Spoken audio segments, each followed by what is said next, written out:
I think that a lot of people are writing off Colorado and Coach Prime way too quickly.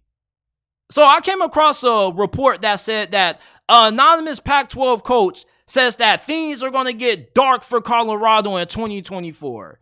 And I'm just trying to figure out, how bad do people really think Colorado's going to be next season when this team should be better? Deion is going to go into the transfer portal, improve the offensive line and the defensive line. And with Shedeur Sanders coming back, we know the talent that Colorado has at wide receiver. Skill position isn't a problem. Running back isn't the problem. Cornerback needs some development, but you trust that Deion Sanders coaching, with him being a NFL Hall of Famer, that most of those cornerbacks should improve also. And going into the Big 12 conference, it's nowhere compared to how tough the Pac-12 was for the Buffs in year one under Deion Sanders. You got to remember that this is the best that the Pac-12 has been in a really long time. The Big 12 is the completely opposite. Just like Colorado, there are a good amount of teams in the Big 12 conference, or the Big 12 conference, that are in rebuild mode themselves. Baylor, Cincinnati, UCF, Kansas is going to be losing a lot of veteran experience. And we saw what happened when Colorado played TCU week one. TCU was a team that was trying to reload, and they had a down year. This is a conference that Colorado should at least be able to win 6 games in. Especially when you look at their first 3 games, they're all very winnable. You got to play North Dakota State, Nebraska, your rival Colorado State. Colorado should be able to get out to a fast start in 2024, similar to how they did this season.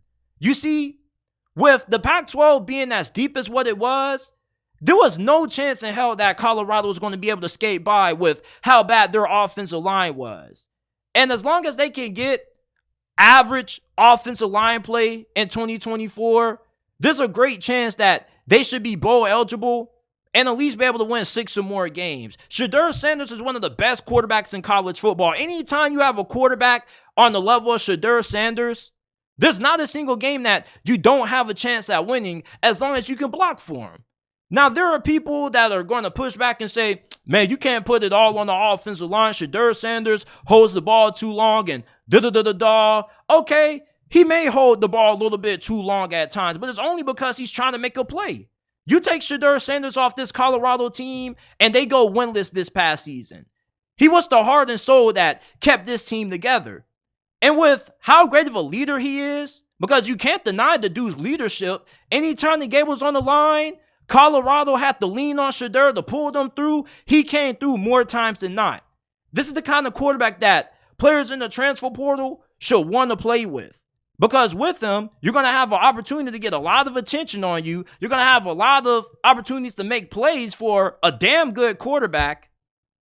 And like I said earlier, the only thing really holding back this program from getting to the place that they want to get is their lack of talent up front. Now, even though they're going to be bringing in some more guys via the transfer portal on the offensive line, the defensive line, it still doesn't mean that this offensive line is going to improve all that much. It's going to come down to the coaching. Are you going to be able to get these guys in, develop some of the guys that you had on this unit last year, plus find some better guys who are capable starters this season? And then are you going to be able to make sure that those guys have good communication? You see, it's hard to build a good offensive line strictly throughout the transfer portal, because good offensive lines in college football mostly have vets that have started with each other for multiple games. Colorado's going to have a couple of these guys that started last year starting next year, and they're going to have to make some big strides in improvement. But it's not like the Big 12 is this juggernaut of a conference where Colorado should struggle as much as what they did this past season. This conference has a lot of teams in a similar situation of Colorado's. Baylor, they were a team that had high expectations coming into 2023, and they didn't deliver. And Deion Sanders winning 4 games in his first season is still a massive accomplishment. I don't know why people keep trying to make it seem like it's a disappointment that Deion Sanders only won 4 games and not more. This was a team that only won 1 game last year. They were one of the worst teams in all of college football. And he came in his first season and quadrupled that, brought a lot of hype, brought a lot of attention and revenue to this program. There's a lot of reason to be excited about the future of Colorado football. I don't think things are going to get dark. If you didn't have a great quarterback, then I would agree with this statement. But if you watch college football, anytime you have a quarterback that's considered to be the best in the sport, there's not a single game that you pretty much shouldn't be able to win as long as you have the right guys up front to protect them. Look at Bo Nix and Michael Penix. Yes, they're really good, but they have some of the best offensive lines in college football blocking for them. Look at Caleb Williams. He was pretty solid this year, but USC lost a good amount of games this year because they didn't have a great defense and their offensive line wasn't good enough to protect Caleb Williams as they needed to be to win at a high level. Deion Sanders is an untraditional coach. He doesn't do things the traditional way. So the way that these coaches view the way Deion Sanders is handling things, I'm not really going to put too much thought into it, simply for the fact that with Deion being unconventional, these coaches aren't going to agree with his unconventional methods. That's what makes Deion Sanders a unicorn. That's what makes him so polarizing. A lot of people called him out for his approach to rebuilding this team through the transfer portal, kicking a lot of guys out and bringing in pretty much everybody but a few starters from last year back. And basically, majority of this team was from the transfer portal. Now these guys are going to be into their second season with the program. They're going to have a better understanding of what Colorado wants from them, what Deion Sanders wants from them. And I have a homeboy that actually has a relative, a cousin of his that plays on this team. And I'm not going to say what his name is, but I will tell you this. He plays cornerback. And he was really pissed off at Deion for not giving him that much playing time. But at the same time, he doesn't plan on transferring. He plans on staying at Colorado for another year, proving himself to Deion and trying to earn himself a starting spot. You see, there's this sentiment going around that these players in the locker room don't believe in Deion. They're all going to transfer out because Deion Sanders is a snake oil salesman. Like, we need to stop the false narratives. Because most of us truly don't know how these players feel about Deion.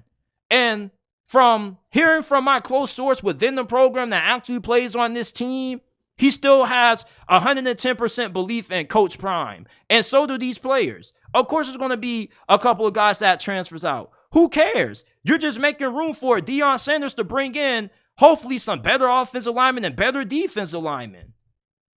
Deion Sanders wasn't as perfect as a coach as what I thought and what many other people thought as well. There's a lot of things that he needs to improve on. I didn't really like the handling of what he did to Sean Lewis, taking the play calling duties from him and naming Pat Shurmur the offensive coordinator, because Sean Lewis is one of the best offensive play callers in college football. There's a reason why, despite getting stripped of play calling duties, he still got hired to be the head coach at San Diego State.